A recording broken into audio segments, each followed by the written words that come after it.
നമസ്കാരം. ഞാൻ നിങ്ങളുടെ സ്വന്തം ശരവൺ മഹേശ്വർ. സ്പാർക്ക് മീഡിയ അവതരിപ്പിക്കുന്ന കാലമേ പാർവതിയോട് പറയൂ എന്ന 101 കവിതകളടങ്ങിയ സമാഹാരത്തിലെ ഒരു കവിതയെക്കുറിച്ചിട്ടാണ് ഞാനിപ്പോൾ നിങ്ങളോട് പറയാൻ ഉദ്ദേശിക്കുന്നത്.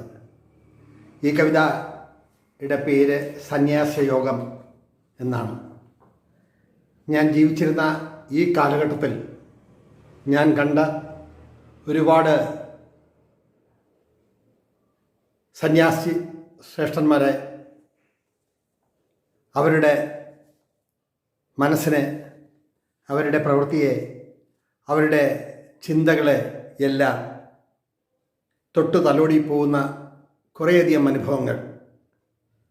ആ അനുഭവങ്ങളുടെ വെളിച്ചത്തിലാണ് ഈ വീഡിയോ തയ്യാറാക്കുന്നത്.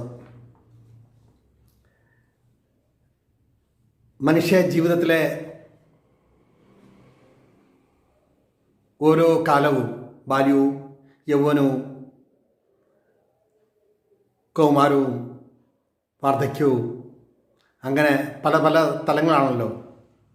ആ തലങ്ങളിൽ നിന്നെല്ലാം വിഭിന്നമായി ആത്മീയമായിട്ടുള്ളൊരു സ്രോതസ്സ്, ആത്മീയമായിട്ടുള്ള ഒരു വഴിത്താര അല്ലെങ്കിൽ ഒരു പാത സൃഷ്ടിച്ചെടുക്കുക എന്ന് പറയുന്നത് അത്ര എളുപ്പമുള്ള കാര്യമല്ല. എൻ്റെ ഈ ജീവിതത്തിൽ ഞാൻ കണ്ട ഒരുപാട് സന്യാസ ശ്രേഷ്ഠന്മാരുണ്ട്. ജഗദ്ഗുരുവായ സത്യാനന്ദ സരസ്വതി,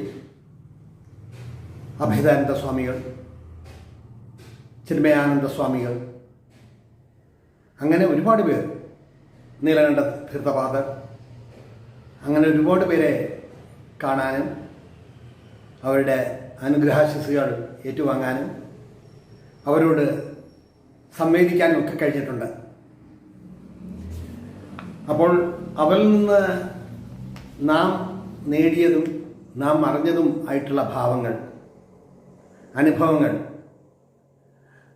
ആധ്യാത്മിക ചൈതന്യത്തെക്കുറിച്ചിട്ടുള്ള ചിന്തകൾ, അവരിൽ നിന്നും നമുക്ക് പകരുന്ന ഊർജം, നമ്മുടെ മനസ്സിനെ മഥിക്കുന്ന ഒരുപാട് പ്രശ്നങ്ങൾ, അതിനെ എങ്ങനെ നേരിടാം എന്നുള്ള ചിന്തകൾ, അതേപ്പറ്റി അവരിൽ നിന്നും ലഭിക്കുന്ന മറുപടികൾ, അവരുടെ ഒരു നോട്ടം പോലും നമ്മുടെ മനസ്സിനെ മഥിക്കും എന്നതാണ് വാസ്തവം.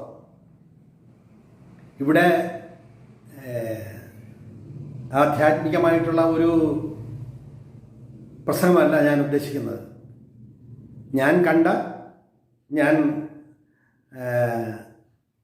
അനുഭവിച്ച അനുഭവങ്ങൾ, മഹത്തുക്കളായ അനേകം ശ്രേഷ്ഠരുടെ ജീവിതാനുഭവങ്ങൾ, ആ അനുഭവങ്ങൾ നമ്മുടെ ജീവിതത്തിൽ നമുക്കുണ്ടാക്കിയ ചലനങ്ങൾ, അതെല്ലാം മറക്കാവതല്ല. പലരെയും കാണുകയും സംസാരിക്കുകയും ഒക്കെ ചെയ്തിട്ടുണ്ട്. അതൊക്കെ നമ്മുടെ മനസ്സിൽ, എൻ്റെ മനസ്സിൽ എനിക്ക് തോന്നിയ തോന്നലുകൾ വളരെ വലുതാണ്. അനുഭവിച്ചറിയുക എന്നൊന്നുണ്ടല്ലോ.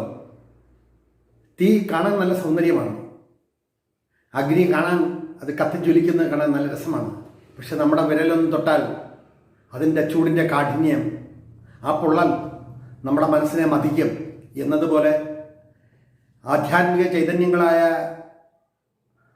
മഹത് വര്യന്മാരുമായി നമ്മൾ നേരിൽ കാണുകയും സംസാരിക്കുകയും ഒക്കെ ചെയ്യുമ്പോൾ നമ്മുടെ മനസ്സിൽ ഒരു പ്രത്യേക പ്രകാശം പരക്കുകയാണ്. അത് അനുഭവിച്ചറിയേണ്ട ഒന്നാണ്, വെറുതെ പറഞ്ഞു പോകുന്ന ഒന്നല്ല, അനുഭവിച്ചറിയേണ്ട ഒന്നാണ്. അങ്ങനെയുള്ള ഒരുപാട് ശ്രേഷ്ഠന്മാരെ ഈ ജീവിതത്തിൽ പല കാലങ്ങളായി കാണാൻ എനിക്ക് സാധിച്ചിട്ടുണ്ട്. ആ അനുഭവങ്ങളുടെ പശ്ചാത്തലത്തിലാണ് ഞാൻ എഴുതിയ കവിത സന്യാസയോഗം. അതിലെ ഏതാനും വരികൾ ഞാൻ നിങ്ങളെ വായിച്ചു കേൾപ്പിക്കാം. എൻ്റെ ജന്മം സഫലമായി ഭാരതമെന്ന മണ്ണിൽ, എൻ്റെ ജന്മം സഫലമായി ഭാരതമെന്ന മണ്ണിൽ പിറക്കാൻ കഴിഞ്ഞത് തന്നെ ഭാഗ്യമായി. കാലചക്രത്തിൻ ഗതിവിഗതികൾ കണ്ടു ഞാൻ ജ്ഞാനത്തിൻ തേരിൽ ജ്ഞാന തപസ്യയായി കണ്ട് ഈ നൂറ്റാണ്ടിലെ സുഹൃത പുണ്യങ്ങളെ കൺകുളിർക്കെ കണ്ടു ഞാൻ. എൻ്റെ ജന്മം സഫലമായി ഭാരതമെന്ന മണ്ണിൽ പിറക്കാൻ കഴിഞ്ഞതു തന്നെ ഭാഗ്യമായി. കാലചക്രത്തിൻ ഗതിവിഗതികൾ കണ്ടു ഞാൻ ജ്ഞാനത്തിൻ തേരിൽ ജ്ഞാന തപസ്യയായി കണ്ട് ഈ നൂറ്റാണ്ടിലെ സുഹൃത പുണ്യങ്ങളെ കൺകുളിർക്കെ കണ്ടു ഞാൻ, കൺകുളിർക്കെ കണ്ടു ഞാൻ. തുടർന്നുള്ള ഭാഗവും അതിൻ്റെ വിഷ്വൽസും നിങ്ങൾ കാണൂ, സംവേദിക്കൂ. ഇതേക്കുറിച്ചിട്ടുള്ള അഭിപ്രായങ്ങൾ രേഖപ്പെടുത്തൂ. ഇവിടെ നിർത്തട്ടെ എൻ്റെ വാക്കുകൾ. നന്ദി, നമസ്കാരം. എൻ്റെ ജന്മം സഫലമായി ഭാരതമെന്ന മണ്ണിൽ, എൻ്റെ ജന്മം സഫലമായി ഭാരതമെന്ന മണ്ണിൽ ഇറക്കാൻ കഴിഞ്ഞതു തന്നെ ഭാഗ്യമായി. കാലചക്രത്തിൻ ഗതിവിഗതികൾ കണ്ടു ഞാൻ ജ്ഞാനത്തിൻ തേരിൽ ജ്ഞാന തപസ്യയായി കണ്ട് ഈ നൂറ്റാണ്ടിലെ സുഹൃത പുണ്യങ്ങളെ കൺകുളിർക്കെ കണ്ടു. പലവട്ടം കൺകളിൽ ദീപമായി ആ ജ്വാലകൾ അഭേദാനന്ദ സ്വാമി തിരുവടികളുടെ നേർക്കാഴ്ചയും ചിന്മയാനന്ദ സ്വാമികളുടെ ഗീതായജ്ഞവും നടരാജസ്വാമികളുടെ ധ്യാനവും അനുഗ്രഹവും പാർട്ടിയാക്കീസ് ബാവയുടെ തിരുവചനങ്ങളും പാളയം ഇമാമിൻ്റെ ഖുറാൻ പാരായണവും എല്ലാം മനുഷ്യകുലത്തിൻ്റെ ശാന്തിയും സമാധാനവും കാംക്ഷിക്കയായി മനുഷ്യ മനസ്സിന് ശാന്തിയുടെ ഗീതയുപദേശിച്ച ഋഷിവര്യന്മാർ. ഇതാണ് ഭാരതാംബയുടെ മണ്ണിൻ സവിശേഷത. ഇതാണ് ഭാരതാംബയുടെ മണ്ണിൻ സവിശേഷത. ഹേ മനുഷ്യ, വ്യർത്ഥമാം ജീവിതം അർത്ഥവത്താക്കി. ഹേ മനുഷ്യ, വ്യർത്ഥമാം ജീവിതം അർത്ഥവത്താക്കി തരുന്നിതായാഗഭൂമിയിൽ ഈ ഋഷിശ്രേഷ്ഠന്മാർ ഋക്സാമ അഥർവ യജുർവേദങ്ങളും ഋക്സാമഥർവ യജുർവേദങ്ങളും ഒപ്പം രാമായണവും മഹാഭാരതവും എല്ലാം മനുഷ്യ നന്മയ്ക്കായി പിറവി കൊണ്ടിതാ. എല്ലാം മനുഷ്യ നന്മയ്ക്കായി പിറവി കൊണ്ടിതാ. കർമ്മകാണ്ഡത്തിൽ സ്നേഹത്തിൻ്റെ ദൂതുമായി വിഹരിക്കുന്ന യജ്ഞവൽക്കലന്മാർ. കർമ്മകാണ്ഡത്തിൽ സ്നേഹത്തിൻ്റെ ദൂതുമായി വിഹരിക്കുന്ന യജ്ഞവൽക്കലന്മാർ. എന്നിലെ എന്നെ തിരയുമ്പോൾ ഞാൻ കണ്ടു ശ്രേഷ്ഠനാം ഋഷിവര്യൻ ചേങ്കോട്ടുകോണം മഠാധിപതി സത്യാനന്ദ സരസ്വതി തിരുവടികൾ മുന്നിൽ അറിവിൻ്റെ അപാരതയിൽ മുങ്ങി നിവർന്ന തേജസ്വി.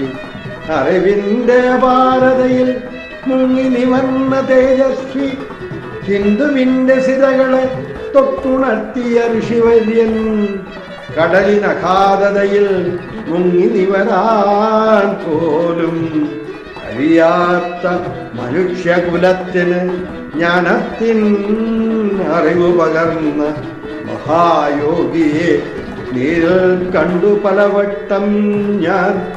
ഈ പുണ്യഭൂമിയിൽ പിറന്നതാണ് മഹായോഗം. ഈ പുണ്യഭൂമിയിൽ പിറന്നതാണ് മഹായോഗം. വാഴുക വാഴുക സത്യമാം ജീവിതമെന്നു പറഞ്ഞ യോഗിവര്യന്മാരുടെ നാടാണീ ഭാരതം. വാഴുക വാഴുക സത്യമാം ജീവിതമെന്നു പറഞ്ഞ യോഗിവര്യന്മാരുടെ നാടാണീ ഭാരതം.